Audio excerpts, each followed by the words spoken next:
Welcome, O Ramadan. You are honored, O month of the Quran. It is Ramadan. O one who sleeps, stand up and declare the oneness of Allah, the oneness of Allah. আসসালামু আলাইকুম ওয়া রাহমাতুল্লাহি ওয়া বারাকাতুহু আলহামদুলিল্লাহি রাব্বিল আলামিন ওয়া উসাল্লি ওয়া উসাল্লিমু আলা নাবিয়িনা মুহাম্মাদিন ওয়া আলা আলিহি ওয়া আসহাবিহি আজমাইন। প্রিয় ভাই এবং বোনেরা, যারা বিভিন্ন স্থান থেকে আমাদের আজকের অনুষ্ঠান দেখছেন, আপনাদের সবাইকে স্বাগত জানাচ্ছি রমাদানের সওয়াল জবাব অনুষ্ঠানে। আপনাদের পাঠানো অনেকগুলো প্রশ্ন আমরা শেয়ার করব এবং পাশাপাশি আমাদের কাছে লিখিত কিছু প্রশ্ন রয়েছে, সেগুলোর জবাবও আমরা ইনশাআল্লাহ আজকের অনুষ্ঠানে দেওয়ার চেষ্টা করব। আমরা প্রায় ঘণ্টাখানেক আপনাদের সাথে থাকার ইচ্ছা পোষণ করছি। আল্লাহ তাআলার কাছে তৌফিক কামনা করছি, তিনি যেন আমাদেরকে ভালো পথে রাখেন, ভালো কথা বলার তৌফিক দান করেন, ভালো কিছু শেয়ার করার তৌফিক দান করেন এবং যা কিছু ভালো আমরা শুনেছি, শেয়ার করেছি, সেটা আমল করার তৌফিক দান করেন, আমিন। শুরুতেই আজকে যে প্রশ্নটি আমার কাছে আছে সেটি হচ্ছে, রমাদান মাসে যদি কেউ বিয়ে করতে চান তাহলে সেখানে শরীয়তে কোনো বিধিনিষেধ আছে কি না? সম্মানিত ভাই যিনি এই প্রশ্নটি করেছেন, আমরা বলবো যে ইসলামী শরিয়াতে এমন কিছু নেই যাতে বলা হয়েছে রমাদান মাসে বিবাহ নিষিদ্ধ। তার মানে হচ্ছে, যদি কেউ সুন্নাহর অনুসরণের জন্য বিয়ে করতে চান এবং রমাদান মাসকে চুজ করেন, তাতে শরিয়াতে কোনো বাধা নেই। তবে একটি বিষয় মনে রাখতে হবে, সিয়ামের সংজ্ঞা হচ্ছে পানাহার থেকে বিরত থাকা এবং দাম্পত্য সম্পর্ক স্থাপন থেকেও বিরত থাকা। অর্থাৎ রমাদানের দিনের বেলায় সিয়ামরত অবস্থায় এগুলো থেকে নিজেকে পুরোপুরি বিরত রাখতে হবে। নবদম্পতি যারা নতুন বিয়ে করেছে, তারা বিয়ের এই সময়টুকুতে নিজেদেরকে তারা সংযমের মধ্যে রাখতে পারবে কি না, সেটা একটা দেখার বিষয় আছে। যদি সংযমের মধ্যে কেউ নিজেদেরকে রাখতে না পারে, যেটা অনেক নবদম্পতির ক্ষেত্রে ঘটে থাকে, তাহলে তারা রমাদান মাস ছাড়া অন্য মাসে বিয়ে করাটা তাদের জন্য উত্তম হবে। অর্থাৎ রমাদান মাস তাদের বিয়ের জন্য খুব একটা বেশি উপযোগী নয়। কিন্তু আমরা সে কথা আবারও বলবো, যে কথা শুরুতেই বলেছি, যে রমাদানে বিয়ে করতে কোনো অসুবিধা নেই। তবে রমাদানের ফরজ সিয়াম যাতে অক্ষুণ্ণ থাকে এবং তার যে আদাব, রমাদানের যে আদাব, তা যাতে অক্ষুণ্ণ থাকে, সেটা আমাদেরকে খেয়াল করতে হবে।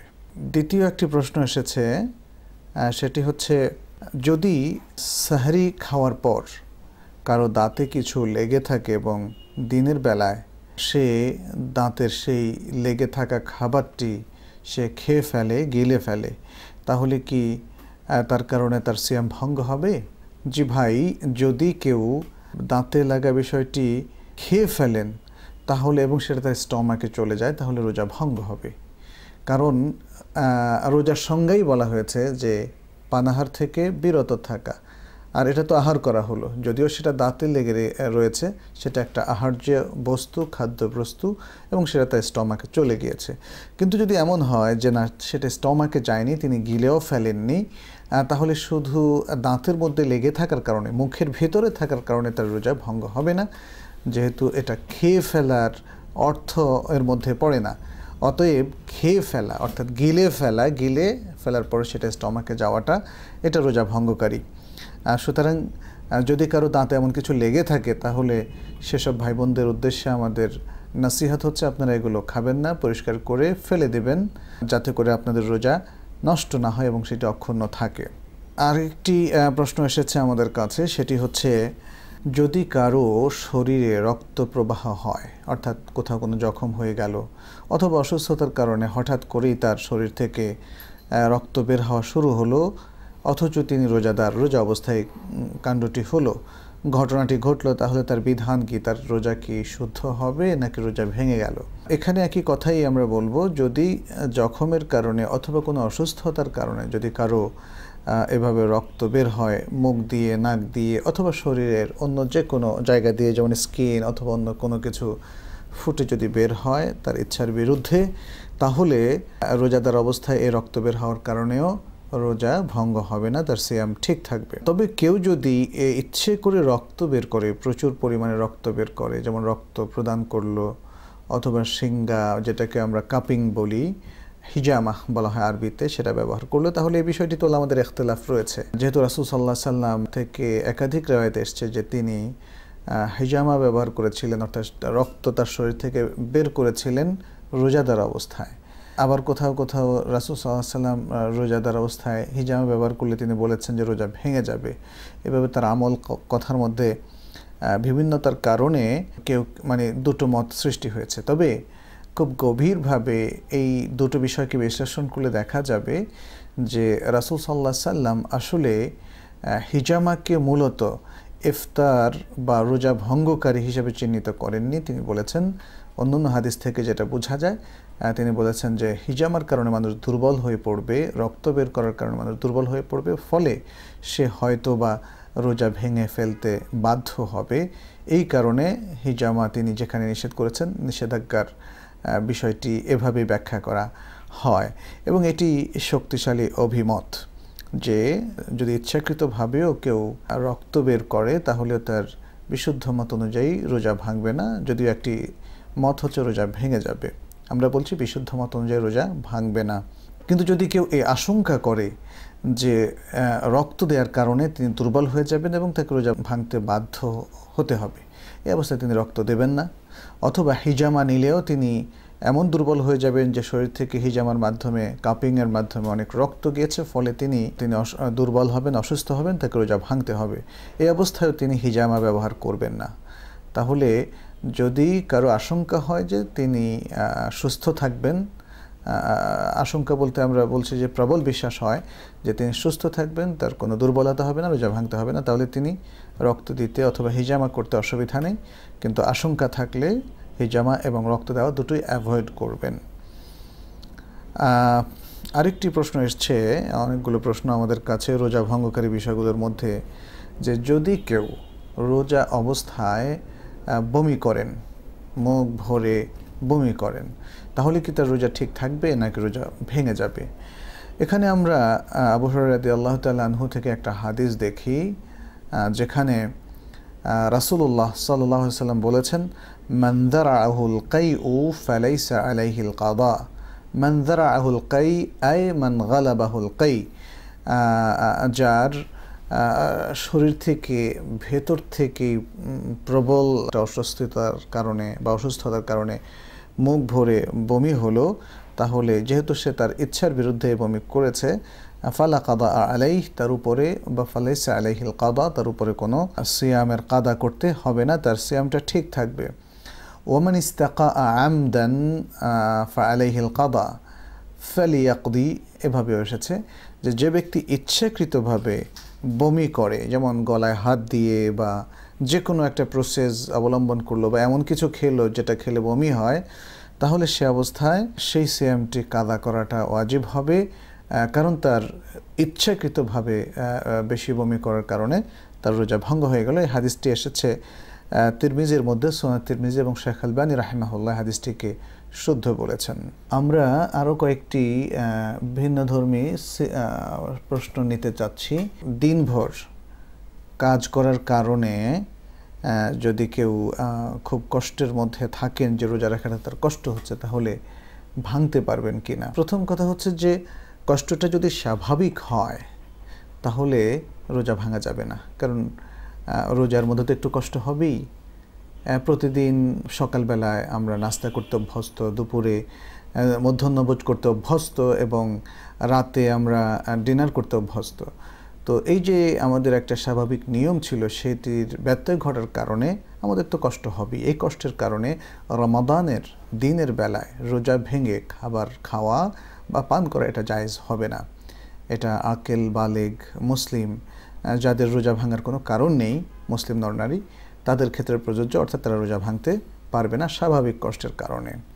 তবে এই কষ্টটা যদি অস্বাভাবিক হয়, কোনো একদিন প্রচণ্ড পরিশ্রম তিনি করেছেন এবং এই পরিশ্রমের কারণে রোজা রাখাটা তার জন্য খুবই কষ্টকর হয়ে যাচ্ছে, হয়তো তার বুক ফেটে যাচ্ছে তৃষ্ণায় অথবা ক্ষিধায় তিনি অসুস্থ হয়ে বেহুশের মতো হয়ে যাচ্ছেন, তাহলে এত কষ্টের মধ্যে তিনি রোজা ভাঙতে পারবেন। তখন তিনি অসুস্থ ব্যক্তির মধ্যে গণ্য হবেন এবং মারিদ বা অসুস্থ ব্যক্তির উপর কিয়াস করে তাকে রোজা ভাঙার অনুমতি দেওয়া হবে এবং অন্যদিন তিনি সেটা কাজা করলে চলবে, যেটা সূরা আল বাকারার 184 নম্বর আয়াতে আল্লাহ তাআলা বলছেন, ফামান কানা মারিদান আও আলা সাফারিন ফাইদ্দাতুম মিন আইয়ামিন উখর। যে ব্যক্তি অসুস্থ হবে অথবা সফরে থাকবে তাহলে সে রোজা ভাঙতে পারবে এবং সে অন্য কোনো দিনে সেই রোজাগুলো আবার কাজা করে রাখবে, গণনা করবে। এ হচ্ছে বিধান। সুতরাং কর্মস্থলে কষ্টের কারণে, আসলে স্বাভাবিক কষ্টের কারণে কেউ রোজা ভাঙবেন না। আর যদি কারো কষ্টের ধরনটা এমন হয় বা তার চাকরিস্থলে কাজের ধরনটা এমন হয় প্রতিদিনই তাকে করতে হয় যে কারণে তিনি আসলে কোনো দিনই রমাদানের মধ্যে রোজা রাখতে পারবেন, তাহলে এক্ষেত্রে তাকে প্ল্যান করতে হবে। তিনি এই কাজটা শিফট করে নিয়ে রাত্রে করবেন এবং দিনের বেলা তিনি সিয়াম পালন করবেন। একজন মোমেন বা একজন ব্যক্তি সবসময় তার স্কেজুয়ালটা তার সামর্থ্যের সাথে কম্পেয়ার করে, তুলনা করে থাকে। আমরা যদি দেখি যে কোনো কাজ আমার পক্ষে সম্ভবই না, তাহলে তো তিনি সে কাজে আপনি কেউ সে কাজে যোগদান করব না। এভাবে দেখি যে আমাদের পারিবারিক কোনো স্বার্থ ক্ষুণ্ণ হচ্ছে কোনো কাজ করতে গিয়ে, সেটা আমরা ছেড়ে দেই। তাহলে আল্লাহর হক, সিয়াম, ইবাদত, সালাত ইত্যাদি, আমার কাজ রক্ষা করার জন্য যদি আল্লাহর এই বিশাল ফরজ করা ইবাদতগুলো বিনষ্ট হয়, তাহলে কাজকে আমাদের বিদায় জানানো উচিত এবং অবশ্যই আল্লাহ তাআলা আমাদের ভালো রিজিকের একটা ব্যবস্থা করে দেবেন। তাহলে আমরা শুরুতে এটা রেকমেন্ড করছি না যে আপনি কাজকে পরিপূর্ণভাবে বাদ দেবেন, বরং যেটা করতে হবে সেটি হচ্ছে আপনাকে শিফটিংয়ের চিন্তা করতে হবে, অথবা আপনাকে কাজ হালকা করে নিতে হবে, অথবা আপনি আপনার বসের সাথে, আপনার যিনি এমপ্লয়ার তার সাথে আপনি নেগোশিয়েট করবেন, আলোচনা করে আপনার কাজ এতটা কাজের লোড নেবেন যাতে করে সিয়াম এবং কাজের মধ্যে কোনো কন্ট্রাডিকশান না হয়। সিয়ামের মতো একটা বিশাল, রমাদানের সিয়াম একটা বিশাল অব্লিগেটরি এবং ফরজ কাজ, সেটা যদি আমাদের কাজের সাথে আমরা নিজেরাই কন্ট্রাডিক্টরি করে তুলি, তাহলে অবশ্যই আমাদের স্বার্থ এবং আল্লাহর হকের মধ্যে আল্লাহর হককে প্রাধান্য দিতে হবে। কারণ আল্লাহ তাআলাই তো এই নিয়ামত দিচ্ছেন, আল্লাহ তাআলাই আমাদের রিজিক দিচ্ছেন, ভালো চাকরির ব্যবস্থা করছেন। ফলে সে আল্লাহর নির্দেশকে অমান্য করে আমি যদি ভাবি যে না আমি আমার ভাগ্য বদলাবো, এটি হতে পারে না। অতএব প্রিয় ভাই বোনেরা, আপনারা আপনাদের কর্মস্থলে যে কষ্ট সেটাকে একটা শারঈ উযর হিসাবে ধরে নেবেন না, বরং আপনারা অবশ্যই নিজেদেরকে রমাদানের সিয়াম পালনের জন্য সার্বিকভাবে প্রস্তুত করবেন, স্বাভাবিক কষ্টটাকে সহ্য করবেন এবং অস্বাভাবিক কষ্ট থাকলে সেটাকে এমনভাবে স্কেজুয়াল করবেন বা রুটিন করে নেবেন যাতে করে আপনার সিয়াম পালনে কোনো বাধা সৃষ্টি না হয়। এক্ষেত্রে আমরা বলবো যে সমস্ত ভাইয়েরা কুলির কাজ করেন, হাম্মাল বলা হয় আরবিতে, লোড আনলোড করে থাকেন, অথবা যে সমস্ত ভাইয়েরা রিক্সা চালিয়ে থাকেন, ঠেলাগাড়ি চালিয়ে থাকেন ইত্যাদি, তাদেরকে আমরা বলবো যে আপনারা এই লোডটা রমাদানের দিনের বেলা একটু কমিয়ে নেন। এমনভাবে আপনি সময়টা চুজ করুন যাতে করে সিয়ামটা পালন করতে পারেন, অথবা আপনার সিয়ামের সময়টা আপনারা পুরোই যদি ফ্রি থাকেন, অথবা এই সময় আপনাদের এই কষ্টকর প্রফেশনটা বাদ দিয়ে, যেহেতু আমরা জানি রিক্সা চালক অথবা ঠেলাগাড়ি যারা চালান অথবা দিনমজুর হিসাবে যারা খাটেন কিংবা কুলির কাজ করেন, তারা সবাই ফ্রিল্যান্সার। এটা কোনো স্থায়ী কোনো চাকরি নয়। তিনি যেদিন কাজ করবেন সেদিন পয়সা পাবেন, যেদিন কাজ করবেন না সেদিন পয়সা পাবেন না। এই সমস্ত কঠিন কাজের ক্ষেত্রে আমরা তাদেরকে বলবো যে তারা যেন অন্য সময় একটু বেশি করে কিছু উপার্জন জমিয়ে রাখেন, যাতে করে এই সময়টায় তাদের অল্প পরিশ্রম হলেও চলে। আর তাদেরকে হেল্প করার জন্য অবশ্যই আমরা বিত্তবানদেরকে এগিয়ে আসতে বলবো। যারা দিন আনে দিন খান অথচ কঠোর পরিশ্রম করেন, এই ভাইয়েরা আমাদের যাকাত, সাদাকা, ডোনেশন অথবা অন্য যে কোনো হেল্পের এরা উপযুক্ত ব্যক্তি, উপযুক্ত পাত্র। অতএব তাদেরকে যদি আমরা আমাদের কাছে ধারে আত্মীয় স্বজন অথবা প্রতিবেশীদের মধ্যে যারা এমন ব্যক্তি রয়েছেন, খেটে খাওয়া মানুষ, দিনমজুর অথবা রিক্সা চালান, তাদেরকে আমরা যদি একটা বড় হেল্প করি তাহলে তার কষ্ট কমে যায় এবং রমাজানের সিয়াম সাধনায় তিনিও শামিল হতে পারেন। তাহলে এর মধ্য দিয়ে আমরা কিন্তু মাল্টিপল পারপাস সার্ভ করতে পারবো। সেটা হচ্ছে যে একজন ভাইকে আল্লাহর ইবাদত পালনে হেল্প করলাম এবং একজন ভাইকে ইবাদতের উপর অভ্যস্ত হতে হেল্প করলাম, একজন ভাইকে আর্থিকভাবে হেল্প করলাম, ফলে তার সাথে আমাদের একটা মহব্বত, মমতা, ভালোবাসার সম্পর্ক তৈরি হলো, সমাজের মধ্যে সাম্য তৈরি হলো এবং সমাজের মধ্যে যে শ্রেণীবিদ্বেষ আছে সেই শ্রেণীবিদ্বেষ থেকেও আমরা মুক্ত হলাম ইত্যাদি নানাভাবে নানা পারপাস আমরা এর মধ্য দিয়ে সাধন করতে পারি। আমরা আশা করব যে আমাদের সকল ভাইয়েরাই এই বিষয়টি একটু সিরিয়াসলি নেবেন। যারা কর্মজীবী মানুষ তারাও যেমন বিষয়টি খেয়াল করবেন আর অন্যান্য বিত্তবান ভাইরাও কর্মজীবী ভাইদেরকে হেল্প করবেন এই বিষয়টি। আরেকটি প্রশ্ন এসেছে ধূমপানের বিষয়ে। বলেছেন যে ধূমপানের কারণে কি রোজা ভাঙে?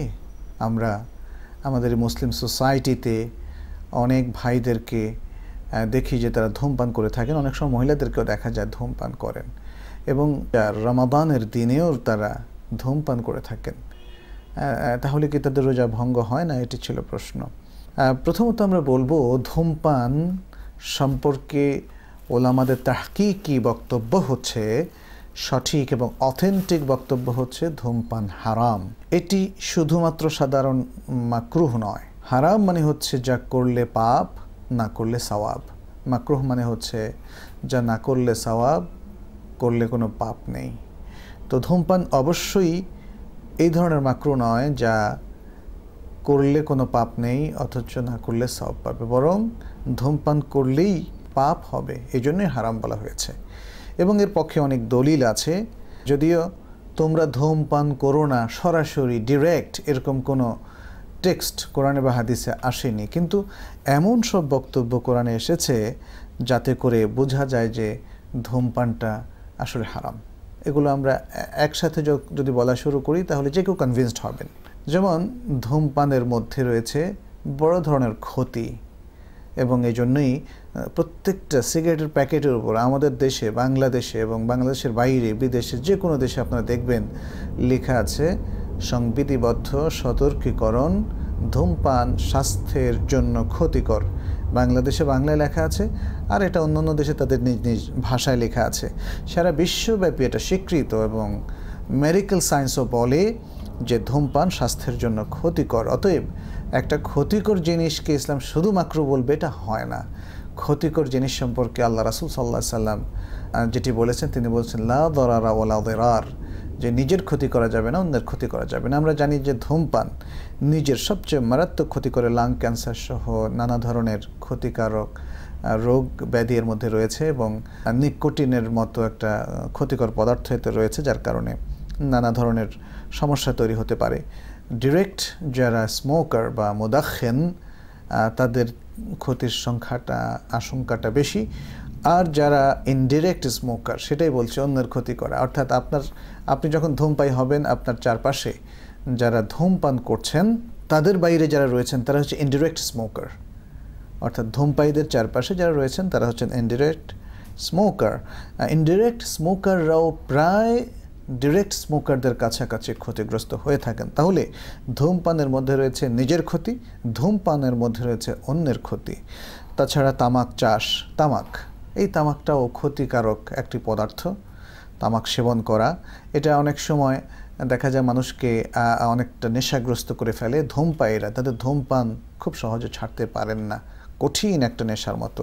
এবং রাসূলুল্লাহ সাল্লাল্লাহু আলাইহি সাল্লাম একটা সহিহ হাদিসের মধ্যে বলেছেন কুল্লু মুসকিরিন হারাম, যেটি বুখারীতেও এসেছে যে প্রত্যেক নেশাকর বস্তু হারাম। ধূমপানের মধ্যে যেহেতু কোনো উপকার নেই, এটার মধ্যে নেশা হয়, এটা একটা সামাজিক একটা সমস্যা, ফলে এই ক্ষেত্রে ব্যয় করাটা হচ্ছে অপব্যয়। মুসলিম তার কল্যাণকর কাজ ছাড়া অন্য সব কাজে যা ব্যয় করবে সেটা হচ্ছে অপব্যয়। এবং আল্লাহ তাআলা কোরআনে বলেছেন ইন্নাল মুবাযযিরিনা কানু ইখওয়ানা শায়াতিন, অপব্যয়ীরা শয়তানের ভাই। এবং আল্লাহ তাআলা কোরআনে ইসরাফের কথা বলছেন, ওলা তুসরিফু, তোমরা ইসরাফ করো না, অপব্যয় করো না। দুভাবে শব্দ তিনি ব্যবহার করেছেন। চেইন স্মোকার যারা, তারা তাদের ইনকামের বিরাট একটা অংশ তারা ধূমপানের মধ্যে ব্যয় করে থাকেন। এটা হচ্ছে অপব্যয়, অপব্যয় হারাম। তারপরে ধূমপানের ক্ষতির কারণে যে মানুষ মৃত্যুর দিকে অগ্রসর হয়, সে কারণে মানে তার পক্ষে দলিল আমরা উপস্থাপন করছি যার দ্বারা বোঝা যায় ধূমপান হারাম। যেমন আল্লাহ তাআলা বলছেন, ওয়া তুলকু বিআইদিকুম ইলা তাহলুকা, তোমরা নিজের হাতে নিজেদেরকে ধ্বংসের দিকে নিক্ষেপ করো না। তাহলে ধূমপান মানুষকে ধ্বংসের দিকে নিয়ে যায়, অতএব এটা হারাম। এভাবে নানা আরও দলিল দেয়া যায়।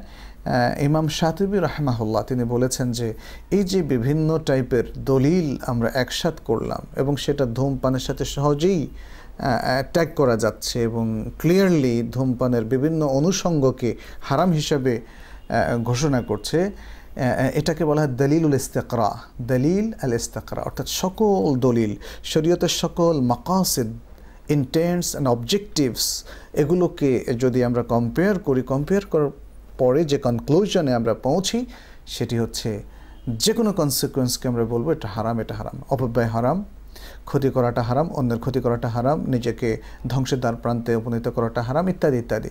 ফলে ধূমপান হারাম। তো রমাদানের মধ্যে ধূমপান এর মতো একটা হারাম কাজ করা অত্যন্ত গর্হিত একটি কাজ। আর ধূমপানের মধ্যে কি আছে? ধূমপানের মধ্যে আছে যখন কেউ ধূমপান করেন তিনি শুধু মুখে ধোঁয়াটা টেনে ছেড়ে দেন না। আমরা ধূমপায়ীদেরকে, তিনি শৌখিন ধূমপায়ী হন অথবা তিনি চেইন স্মোকার যাই হন না কেন, আমরা দেখেছি তারা মানে খুবই আরামের সাথে ধূম পান করেন, সিগারেটে টান দেন বা বিড়িতে, এবং সেটাকে তারা স্টমাকে নিয়ে পৌঁছান, গিলে ফেলেন, তারপরে আবার গিলে ফেলার পরে সেটা নাক দিয়ে বের হয়। তো এই যে ধূমপায়ীদের যে এই অভ্যাস রয়েছে, ফলে এটা সাওম ভঙ্গকারী। তাহলে দুটো অবজেকশন কিন্তু এর মধ্যে রয়েছে। প্রথম অবজেকশন হচ্ছে একজন ধূমপায়ী হারাম কাজে লিপ্ত হচ্ছে রমাদান মাসে এবং দিনের বেলায়, এবং এই ধূমপান করার দ্বিতীয় অবজেকশন হচ্ছে এটা সিয়াম ভঙ্গকারী। অতএব হারাম দিনের বেলায় ধূমপান করাটা এটা বড় ধরনের হারাম, অত্যন্ত গর্হিত কাজ। সিয়ামের, রমাদানের সিয়ামের যে একটা সম্মান ছিল, একটা মর্যাদা ছিল, এটা হচ্ছে তার জন্য অবমাননা এবং মর্যাদা হানিকর। এখন হয়তো কেউ বলবেন যে ঠিক আছে, আমি সিয়ামের মর্যাদা হানি করব না, রমাদানের মর্যাদাও হানি করব না, আমি রাতের বেলায় ধূমপান করবো, তাহলে আমার সিয়ামটা ঠিক থাকবে। হ্যাঁ, এটা হচ্ছে একটা চালাকি অনেকটা, যে হ্যাঁ সিয়ামটা ঠিক রাখবেন। সিয়াম ঠিক রাখবেন, ভালো কথা, সিয়াম ভাঙ্গ হবে না যদি কেউ রাতের বেলা ধূমপান করেন, কিন্তু হারামটা তো থেকেই গেল। আপনি রমাদানের পুরো মাসটাই সিয়াম সাধনার মধ্যে আছেন। বাহ্যিক সিয়ামটা যদিও দিনের বেলায় আমরা সম্পন্ন করি, কিন্তু আসলে সিয়ামের we are always in a state of সিয়াম। আমরা সিয়ামের মধ্যে আছি, বর্জনের মধ্যে আছি। কি বর্জন? পাপ বর্জনের মধ্যে আছি, হারাম বর্জনের মধ্যে আছি, দুর্নীতি বর্জনের মধ্যে, সমস্ত ক্ষতিকর, অকল্যাণকর, অমঙ্গলকর সব কিছু বর্জনের মধ্যে আছি। এবং সে কথাটাই রাসূলুল্লাহ সাল্লাল্লাহু আলাইহি সাল্লাম থেকে এসেছে বুখারী এবং মুসলিমের হাদিসে, মান লাম ইয়াদা কাওলা যুরি ওয়াল আমালা বিহি ফালাইসা লিল্লাহি হাজাতুন ফি আন ইয়াদা তাআমাহু ওয়া শারাবাহু। যে ব্যক্তি মিথ্যা কথা এবং মিথ্যা কাজ ত্যাগ করলো না, তাহলে তার পানাহার ত্যাগ করার কোনো হাজাত আল্লাহর কাছে নেই। বরং আল্লাহ যখন সাওমকারীর জন্য যে বিশাল পুরস্কার ঘোষণা করেছেন, সেখানে বলা হচ্ছে ইল্লা সিয়াম ফাইন্নাহু লি ওয়া আনা আজজি বিহি, যে সাওমের হিসাব আলাদা, সেটা আমি নিজের হাতে দেব। এই পুরস্কার সাওম আমার জন্য রেখেছে, অতএব এই পুরস্কার আমি নিজেই দেব। এরপরে বলেছেন ইয়াদা ও তাআমাহু ও শারাবাহু ও শাহওয়াতাহু, সে তার আহার, সে তার পানীয়, সে তার শাহওয়াত, মনের কামনা সবই ত্যাগ করেছে মিন আজলি, আমার জন্য। তাহলে মনের কামনা ত্যাগ করা এটা কিন্তু শুধু দিনের বেলায় করলে হবে না, রাতের বেলায় করতে হবে। মিথ্যা কথা, মিথ্যা কাজ, এগুলো শুধু দিনের বেলায় ত্যাগ করলে হবে না, এগুলো পুরো রমাদান জুড়ে ত্যাগ করতে হবে। কারণ রমাদান তো হচ্ছে ভালো কাজ প্র্যাকটিসের একটা মাস, ইবাদতের ভরা মৌসুম। সকল হারাম, অন্যায়, দুর্নীতি, অধপতন থেকে মুক্ত হয়ে ভালো আখলাকে সংযুক্ত থাকার মাস। অতএব দিনে রাতে সবসময় যে কোনো হারাম থেকে মুক্ত থাকতে হবে। যাই হোক, আমরা বলবো যে ধূমপান হারাম, সাওম ভঙ্গ করার পাশাপাশি এটি পাপ করাটা পাপ, কবিরা গুনাহ। আর যদি তিনি রাতের বেলা ধূমপান করেন তাহলেও কবিরা গুনাহ করলেন, তবে তার দিনের বেলা সিয়ামটা শুদ্ধ হলো, সেটা আর তাকে কাজা করতে হবে না, কিন্তু তার সিয়ামের সওয়াবটা কমে যাবে। যে সিয়াম রাখার সময় দিনে অথবা রাতে কোনো পাপ কাজে লিপ্ত হয় তার সিয়ামের সওয়াব প্রচণ্ডভাবে কমে যাবে। আল্লাহ তাআলা আমাদের রক্ষা করুন এবং সে সমস্ত ভাইয়েরা এবং বোনেরা যারা ধূমপান করছে তাদেরকে হেদায়েত দিন, এই বদ অভ্যাস থেকে আল্লাহ তাদেরকে বাঁচিয়ে দিন, তাদেরকে রক্ষা করুন। আমরা আরেকটি প্রশ্ন নিচ্ছি। প্রশ্নটি হচ্ছে যে রোজা অবস্থায়, সিয়াম অবস্থায় যদি কেউ মিথ্যা কথা বলে থাকেন তাহলে তার কী বিধান? সিয়াম অবস্থায় মিথ্যা কথা যদি কেউ বলে থাকেন তাহলে তার কী বিধান? আমরা একটু আগে ধূমপানের ব্যাপারে একটা হাদিস উল্লেখ করেছি। সে হাদিসটা হচ্ছে রাসূল সাল্লাল্লাহু আলাইহি ওয়াসাল্লাম বলেছেন, মান লাম ইয়াদা কাওলা যুর ওয়াল আমালা বিহি ফালাইসা লিল্লাহি হাজাতুন ফি আন ইয়াদা তা'আমাহু ওয়া শারাবাহু। যে ব্যক্তি মিথ্যা কথা মিথ্যা কাজ ত্যাগ করলো না সিয়ামের মধ্যে থেকে, তাহলে তার উপবাসের কোনো হাজাত নেই। এখানে কাওলা জোর বলতে কি? কাওলা জোর বলতে আল কাযিব, এটাই বোঝানো হচ্ছে মিথ্যা কথা। আল কাযিব, এই যে আল কাযিব, এখানে হাদিসের মধ্যে আমরা দেখতে পাচ্ছি যে কাওলা জোর ওয়াল আমাল বিহি, আয় ওয়াল আমাল বিজোর, তো মিথ্যার দ্বারা কোনো অ্যাকশানে যাওয়া, মিথ্যার উপর বেজ করে, মিথ্যার উপর ভিত্তি করে, অর্থাৎ মিথ্যা কথার সাথে সম্পৃক্ত হওয়া অথবা মিথ্যা কাজের সাথে সম্পৃক্ত হওয়া, দুটোই এখানে ইনভলভড। তাহলে এখানে যে কথাটা বলা হচ্ছে যে যদি কেউ মিথ্যার সাথে সংশ্লিষ্ট হয় তাহলে তার রোজার বিধানটা কি হবে? তাহলে তার রোজার বিধান সম্পর্কে আমরা এখানে বুঝলাম যে সেটা সওয়াবে ভয়ঙ্কর ঘাটতি হবে। হারাম কাজ করলে সওম ভঙ্গকারী নয়, এমন হারাম কাজ করলে সওম সরাসরি ভঙ্গ হবে না, কিন্তু এটা অর্থহীন হয়ে যাবে, এটার কোনো ইফেক্টিভনেস থাকবে না, এর কোনো কার্যকারিতা থাকবে না। যে সিয়ামটা মানুষকে বাবুর রায়্যানের দিকে নিয়ে যায়, জান্নাতের দিকে নিয়ে যায়, যে সিয়ামটা মানুষকে আত্মমর্যাদা বোধে উদ্দীপ্ত করে, তাকওয়া শেখায়, তাকওয়া অবলম্বনে সাহায্য করে, যে সিয়ামটা মানুষকে জাহান্নাম থেকে রক্ষার জন্য ঢাল স্বরূপ হয়, যে ব্যক্তি সিয়াম পালন করা অবস্থায় মিথ্যা কথা মিথ্যা কাজের মধ্যে সম্পৃক্ত থাকে তার সিয়ামটা সেরকম কার্যকর হবে না। কারণ হয়তোবা তার বাহ্যিক সিয়ামটা হয়ে গিয়েছে, সমাজে সে রোজাদার হিসেবে চিহ্নিত হতে পারে, বাট আল্লাহর কাছে তার এই সিয়ামটা কোনো ওজন ক্যারি করবে না। কারণ প্রকৃত সিয়াম মানুষকে যেমন পানাহার থেকে দিনের বেলায় বিরত রাখে, ঠিক তেমনি তার আভ্যন্তরীণ চিন্তা চেতনা, তার সমস্ত অঙ্গ প্রত্যঙ্গকে সকল পাপ থেকে বিরত রাখে। সিয়ামের এটাই হচ্ছে মূল মর্ম। এই জন্যই আল্লাহ তাআলা যখন সিয়াম ফরজ করেছেন বলে দিয়েছেন উদ্দেশ্য হচ্ছে তোমরা তাকওয়া অবলম্বন করবে। ইয়া আইয়ুহাল্লাযীনা আমানু কুতিবা আলাইকুমুস সিয়াম কামা কুতিবা আলাল্লাযীনা মিন ক্বাবলিকুম লাআল্লাকুম তাত্তাকুন। হে ঈমানদার লোকেরা, তোমাদের উপর সিয়াম ফরজ করা হয়েছে যেভাবে তোমাদের পূর্ববর্তীদের উপর ফরজ করা হয়েছিল, যেন তোমরা তাকওয়া অবলম্বন করো। তাকওয়ার তো দুটো দিক আমরা জানি, এক হচ্ছে আল্লাহর ওহির আলোকে আল্লাহর কাছে সওয়াবের আশায় ভালো ভালো কাজগুলো করা যতটুকু সম্ভব, আর দ্বিতীয় হচ্ছে আল্লাহর ওহির আলোকে তার শাস্তি থেকে পরিত্রাণ পাওয়ার উদ্দেশ্যে, শাস্তি পাওয়ার ভয়ে আল্লাহর নিষিদ্ধকৃত কাজগুলো বর্জন করা।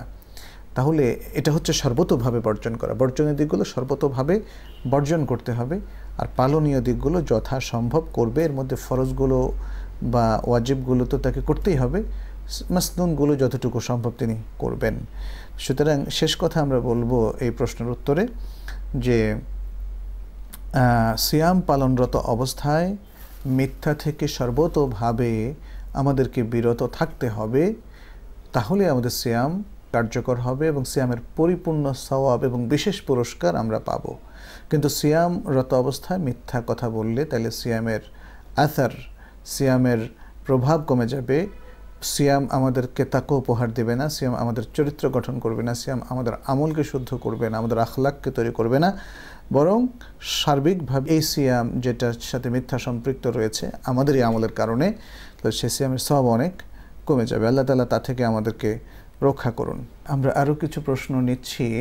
একটি প্রশ্ন এসেছে যে ব্যক্তি সালাত আদায় করে না এবং সে মেয়েদের হিজাবও মানে না, বরং সালাত ও হিজাব উভয়ের প্রতি সে উপহাস করে, এই ধরনের লোকদের সংস্রবে থাকা যাবে কিনা বা তাদের সাথে উঠবস করা যাবে কিনা?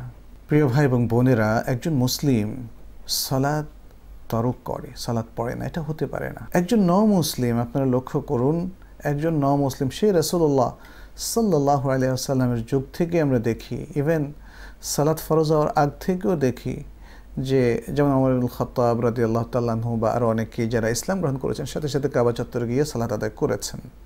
রাসূল সাল্লাল্লাহু আলাইহি ওয়াসাল্লাম সালাত আদায় করতেন।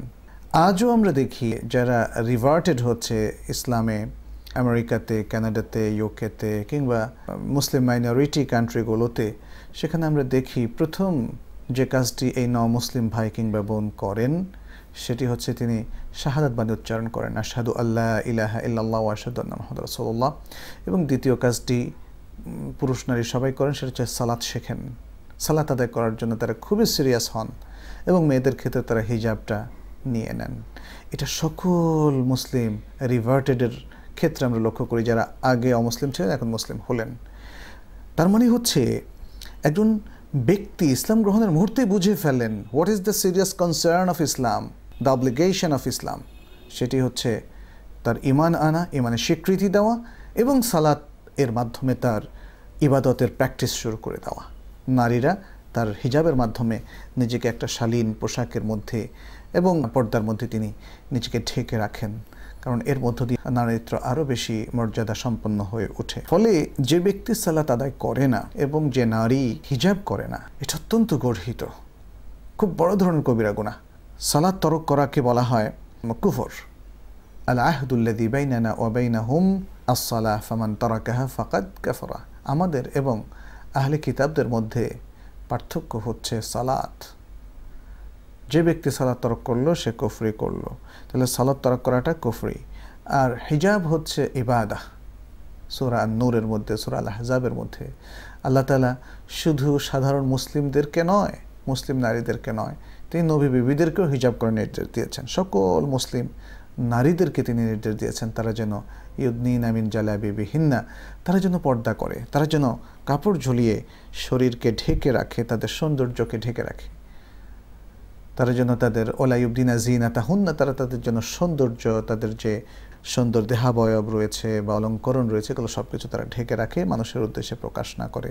তাহলে হিজাব হচ্ছে ইবাদাহ, আল্লাহর নির্দেশ, রাসূল সাল্লাল্লাহু আলাইহি সাল্লামের রেকমেন্ডেশন এবং ইনস্ট্রাকশন, অর্ডার। তো সুতরাং একজন মুসলিম কি করে এমন হতে পারে যে তিনি সালাত আদায় করবেন না? তিনি পুরুষ হন আর নারী হন, অথবা নারী হলে কি করে তিনি হিজাব করবেন না? এটা হতে পারে না। যারা সালাতকে অস্বীকার করেন অথবা যারা নারী হয়েও, মুসলিম নারী হয়েও হিজাবকে অস্বীকার করে, এ দুটোই কুফরি। এমন ব্যক্তিদের সাথে বসা যাবে কি না, এটা ছিল আমাদের কাছে প্রশ্ন। প্রিয় ভাই, এমন ব্যক্তিদের কাছে আপনি বসতে পারবেন যদি তাদেরকে নসিহত করার সুযোগ আপনার কাছে থাকে, আপনার সুন্দর আখলাক দিয়ে, আপনার সুন্দর আলোচনা দিয়ে, আপনার সুন্দর বক্তব্য দিয়ে যদি তাদেরকে কনভিন্সড করা যায় বলে আপনি মনে করেন বা সে উদ্দেশ্যে, সে স্কোপটা নেওয়ার জন্য আপনি তাদের সাথে উঠবস করেন, তাহলে এটা শরীয়তে জায়েজ, কারণ এটা তো দাওয়ারই অংশ এবং এই দাওয়াতি কাজ আমাদের আপনাদের সবাইকে করতে হবে। কিন্তু যদি এই ধরনের লোকেরা আমাদের কিছুকাল আগে, আমরা প্র্যাকটিসে আসার আগে, ইসলামের ব্যাপারে সিরিয়াস হওয়ার আগে আমাদের বন্ধুবান্ধব ছিল, এখন তাদের সাথে আমরা একটু উঠবস করতেই হয় যেহেতু বন্ধুবান্ধব, ফলে তারা ইসলামের এই বিষয়গুলোকে খুবই উপহাস করে। নামাজ, আরে তোমরা নামাজ আদায় করছো, আমরা তো করি না, বা ইত্যাদি আরও নানাভাবে উপহাস করলো, বা হিজাবকে নানাভাবে তাচ্ছিল্য করলো। তাহলে এই তাচ্ছিল্যকে হজম করাটাও কিন্তু কুফরি। ফলে উচিত হবে তাদেরকে অ্যাভয়েড করা, সযত্নে বিনয়ের সাথে অ্যাভয়েড করা। হ্যাঁ, তাহলে তাদের সাথে ইন্টারাকশন রাখা যাবে শুধু দাওয়াতি পারপাসে। কিন্তু যদি দাওয়াতের কোনো সুযোগ না থাকে, বরং আপনাকে ওরা কনভিন্স করে ফেলে যে আরে তুমি কি শুরু করছো, নামাজ আরে মেয়া রাখো ইত্যাদি, এইভাবে যেমন অনেক সময় আমরা বলতে শুনি মানুষকে, তাহলে সেটা সেই ইন্টারাকশনে কিন্তু যাওয়া যাবে না। এমন আড্ডায় যাওয়া যাবে না যেখানে আপনারই মনে হবে আরে তাই তো, আমি তো এখন যুবক, তারুণ্যের একটা শক্তি আমার মধ্যে, আমি তো পৃথিবীকে এখন ধ্বংস করব, আমি কেন এখন নামাজ কালামের মতো এই সমস্ত কাজ করব, সেটা বুড়ো হলে করব। আসলে কথাটা বললাম কিছুটা দুঃখে, যে তারুণ্য আর হাবভাব দেখে মনে হচ্ছে তারা যেন পণ করে আছে যে আমরা তো পৃথিবীকে এখন ধ্বংস করব। কিন্তু না, মুসলিম তরুণরা পৃথিবীকে গঠন করে, মুসলিম তরুণরা সমাজকে গঠন করে, একটা সুন্দর আবাস, একটা শান্তিময় বিশ্ব ভুবন তারা বিনির্মাণ করে। এটি হচ্ছে ইসলামের শিক্ষা। আমরা সেই শুরু থেকেই হামজা ইবনে আব্দুল মুত্তালিব যখন ইসলাম গ্রহণ করেছিলেন যুবক ছিলেন, ওমর ইবনুল খাত্তাব যুবক ছিলেন, খালিদ ইবনে ওয়ালিদ যুবক ছিলেন, এদের সবাইকে দেখেছি যুদ্ধ করেও কাউকে কিন্তু অকল্যাণ করেননি, ক্ষতি করেননি। আর এরা যখন সমাজে অবস্থান করেছেন, সমাজকে বিনির্মাণ করেছেন, মানুষকে ভালো পথে ডেকেছেন, মানুষকে সুন্দর করেছেন।